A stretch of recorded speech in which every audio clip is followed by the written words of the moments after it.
Dia de Inter e noite de final do Campeonato Gaúcho. Quero trazer aqui tudo sobre o time do Inter que pode ser modificado pelo técnico Paulo Pesolano.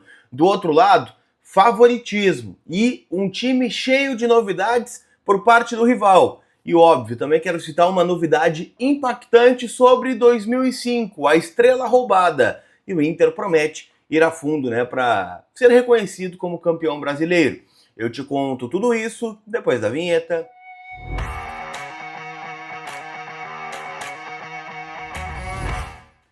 Tudo bem, gente? Vamos trocar uma ideia então, afinal, Dia de decisão do Campeonato Gaúcho, jogo de ida da final, lá na Arena, 18 horas, a bola rola, pra gente começar a decidir, esse campeonato estadual. Jogo, decisivo, o Inter que chega com um foco dividido, vamos dizer assim, Afinal, o Inter tá muito bem no Campeonato Gaúcho, foi a melhor campanha, melhor ataque, atropelou todo mundo, na semifinal chegou num agregado de 7-0 contra o Ipiranga. O Grêmio, chegou aos trancos e barrancos, com aquele gol meio contestado lá do Vieri no Alfredo Jaconi, passou nos pênaltis contra o Juventude, mas agora tudo é Grenal. A gente sabe o quanto isso muda, na forma de se analisar as coisas. O Grenal, acima do Gauchão, é um campeonato à parte. Eu diria que o Grenal, inclusive, é maior que o Campeonato Gaúcho. Então, a gente vai debater sobre tudo isso, que tá rolando, esse pré-jogo que antecede a decisão na Arena, tá bom? Vamos começar falando, gente, justamente sobre esse time do Inter. Afinal, o Inter não teve muito tempo de preparação para esse duelo. O jogo foi lá no Pará na quarta-feira, os jogadores voltaram na quinta, então sexta foi um treino mais leve para quem se recuperou aí, do jogo de quinta. E no sábado tivemos um treino um pouquinho mais leve, como é de costume, Porque é um treino que antecede o jogo, então não dá para forçar muito a musculatura para que não tenha interferência na partida. Há uma dúvida sobre onde jogará Bruno Gomes. Esta é a única dúvida no time do Internacional. E ela impacta em vários setores. Porque se o Bruno jogar na lateral direita, a tendência é de um time que a gente está acostumado. Um time sem mudanças, um time que inclusive foi o mesmo que bateu o próprio Grêmio por 4-2 no primeiro Grenal da fase classificatória desse Campeonato Gaúcho lá no Beira-Rio.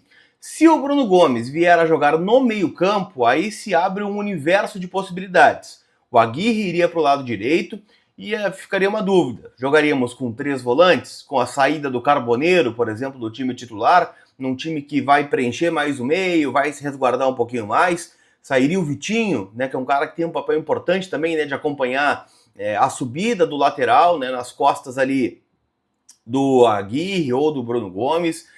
Teve a função aí no último jogo de acompanhar, bastante, e lembro do jogo do Flamengo, ele fez bastante esse movimento de acompanhar o Cebolinha, por outro lado também acompanhar o Gonzalo Plata. Então é um jogador que tem um papel tático muito importante. Eu ainda acho que nós não teremos muitas invenções, tá? Acho que teremos o Bruno na lateral direita, mas não vamos descartar nenhuma possibilidade. O provável time do Inter, com o Sérgio Rocher no gol, e eu sei que tem muita gente que já vai contestar aqui na arrancada a escalação, mas é um jogador que tem toda a confiança do departamento de futebol, da comissão técnica. Se entende, que tem falhas importantes do Rocher nesse ano, no Grenal, por exemplo, no gol de Edenilson. Tem também, a falha lá no Pará, mas o Rocher ainda é o melhor goleiro que o Inter tem. A busca é para que ele retome aquele velho nível de quando chegou aqui em 2023, de bons momentos em 2024, e o Rocher, então, deve ser o titular hoje. Dúvida na direita entre Aguirre ou Bruno Gomes. Mercado, Vitor Gabriel de volta para o time e o Bernabei. No meio-campo, a gente está falando de Ronaldo, Paulinho, Vitinho, Alan Patrick, Carboneiro ou Bruno Gomes. E na frente, o Alan Patrick com o Rafael Borré. Então é o provável time do Internacional, que eu acredito, que independente da formação que esteja pensada aí pelo Pesolano, tem condições, de ir lá na Arena e quem sabe trazer uma vitória ou trazer um bom resultado a ponto do Inter vir decidir no Beira-Rio no próximo domingo, dia 8, aí sim para a grande decisão, com mais de 50 mil colorados, para a gente erguer esse caneco de bicampeão gaúcho. Tem o outro lado, mas antes eu quero te lembrar que a Inter Store Beira-Rio está de portas abertas, onde você pode comprar a camiseta oficial do Inter, personalizar ela, tem últimas unidades da Adidas Originals, um sucesso de vendas. Tem também produtos licenciados, camisas retrô, então tudo você encontra lá. E eles enviam para todo o Brasil. Então tu não precisa ir até lá, a loja está aberta, todos os dias às 10 da manhã às 6 da tarde, mas atende também de forma online no link que eu tô deixando aqui na descrição. Hoje eu vou fazer um pouquinho diferente, tá, gente? Fui convidado pelo Diogo Rossi, que é um parceiraço, né, repórter aí identificado com o Grêmio, e eu gosto muito, né, do jornalismo identificado, e eu convidei ele para trazer, né, as últimas informações do Grêmio, até para, vamos lá, né, ficar bem informado sobre as últimas do rival. Afinal, né, não fui muito atrás das escalações, então vamos ver o que diz o Diogo Rossi aqui nesse conteúdo. Chega mais. Fala, Colar, tudo bem? Um abraço para você, um abraço a todos. O Grêmio tem dúvidas para escalar o time para o Clássico Grenal. O técnico Luiz Castro não conta com Balbuena e João Pedro. Ambos não foram relacionados. João Pedro tem uma lesão muscular e o Balbuena sentiu no treinamento de ontem e por isso não está à disposição neste domingo. Em contrapartida, voltam os atacantes TT e William e o meio-campista Monsalve. O trio está de volta e fica à disposição do técnico para o duelo. Pavon deve ser lateral direito mais uma vez. Enamorado e TT disputam a vaga titular do lado direito. William e Monsalve brigam com Gabriel Mack pela vaga no meio de campo. O provável time gremista tem o Everton, Pavon na lateral direita, os zagueiros Gustavo Martins e Vieri, o lateral esquerdo Marlon, Noriega, Arthur, Gabriel Mack ou William, Enamorado ou TT, Amuso e Carlos Vinícius no comando de ataque. O técnico Luiz Castro tem falado muito sobre o favoritismo para esse duelo.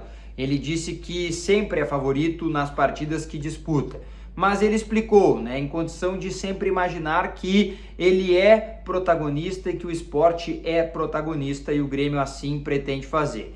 O Grêmio não tem a melhor campanha do Campeonato Gaúcho, tenta fazer no primeiro duelo, na frente de 50 mil torcedores que são esperados, uma grande partida, em especial para tentar dar uma resposta pelo que foi o primeiro Clássico Grenal. Lembrando, né, internamente para o Grêmio foi um abalo muito grande o resultado de 4-2 que aconteceu no estádio Beira-Rio.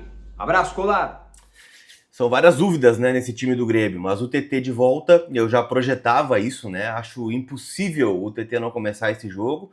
E por dentro, né, dúvida entre Gabriel Mack e William, acho que é um jogo que o Luiz Castro vai acabar também, né, apelando para um pouco de experiência, até porque o Grêmio tá machucado do primeiro Grenal, né, então ele precisa mais do que dar uma resposta por ser uma final, uma resposta para os 4 que levaram no Beira-Rio. Então vai ser um Grêmio que vai estar mordido, vai ser um Grêmio com anímico diferente, e com esse discurso aí, né, de favoritismo, que sempre é o favorito e tal, então o Inter tem que entrar com a mesma faca nos dentes que entrou no primeiro Grenal. Não pode perder em nível de competição. Pode perder na bola? É do jogo, né? Daqui a pouco os caras foram melhores, o Inter competiu, né? Daqui a pouco um jogo equilibrado, um detalhe faz diferença, assim é o Grenal. Mas o Inter não pode perder em energia, em anímico, em raça, em vontade para o adversário. Então o Inter não pode querer menos que o Grêmio, que eu tenho certeza que vai estar querendo bastante aí neste clássico. Pra gente fechar nossa resenha aqui, eu quero trazer uma novidade importante, gente, porque volta e meia alguém pergunta sobre como está o processo sobre o título de 2005, né, naquela máfia do apito que culminou, né, nos jogos anulados pelo STJD, pelo então auditor Luiz Sveiter, e todo aquele rolo, né, que teve o Edilson Pereira de Carvalho, árbitro que teria manipulado jogos que foram anulados, e com isso, né, o Inter, que era líder, caiu para o terceiro lugar, e o Corinthians, que teve jogos anulados, acabou refazendo jogos, ganhou jogos que não tinha vencido, e com isso foi campeão brasileiro. Aqui nem está em debate a questão do Márcio Rezende de Freitas, né, naquele pênalti escandaloso não marcado no Tinga. Mas qual é a novidade, tá? O Inter contratou uma auditoria particular do Leonardo Gaciba, né, ex-árbitro, ex-chefe de arbitragem da CBF, aquela coisa toda, para fazer uma perícia, né, dos jogos anulados do Corinthians, para saber se teve interferência do Edilson naqueles jogos, a ponto dos jogos serem anulados. E a decisão dele é que, a conclusão melhor, né, é que a arbitragem não interferiu nos resultados, nos jogos entre Santos e Corinthians e São Paulo e Corinthians, tá? 2 das 11 partidas apitadas pelo Edilson que impactaram, né, nas 2 partidas. O time paulista havia perdido as 2 e, né, nos jogos reformados venceu uma e empatou outra. Então o Corinthians, que tinha 0, fez 4 pontos, justamente, né, os pontos que fizeram diferença para chegar à frente do Internacional. O que o Inter vai fazer com isso? O Inter vai reunir todas essas provas, todos esses documentos e irá à CBF, ao STJD, para tentar ser reconhecido como campeão brasileiro. Quem está comandando, né, tudo isso é o ex-presidente Fernando Carvalho, o conselheiro Leonardo Aquino, junto, né, do presidente Alessandro Barcelos. Então a gente deve ter novidades. O Inter tentou muito esse movimento ano passado, mas deu uma debreada, né, botou o pé no freio, justamente por conta, né, da situação que envolvia o Campeonato Brasileiro e o possível rebaixamento. Então, para não dividir foco e energia, agora, né, o Inter retoma este assunto. Tá bem? Não esquece, né, que Grenal decisivo também é lá na KTO. Odds pro jogo, tá? Tô dando uma olhada aqui pro duelo. Resultado final: Grêmio 2,16, empate 3,15 e o Inter 3,40. Então o Grêmio de fato é favorito aí para esse jogo. Ambos marcam 1,97 para o sim, 1,70 para o não. Tem o Odão KTO, tá? Para o Inter ganhar o jogo com o Alan Patrick marcando ou dando assistências, odd 7. Essa aqui sempre é boa, tá?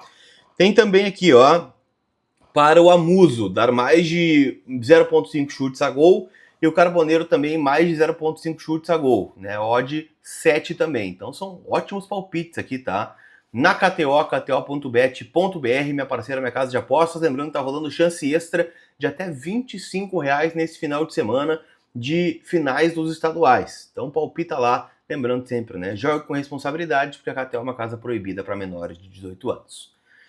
Hoje, gente, teremos, né, live pós-jogo e acho que teremos um pré-jogo também, tá? Se liguem lá no meu Instagram, @lucascolar, para não perder nada. Direto da arena, todo o conteúdo, né, desta grande decisão do campeonato estadual. A gente se vê. Fui!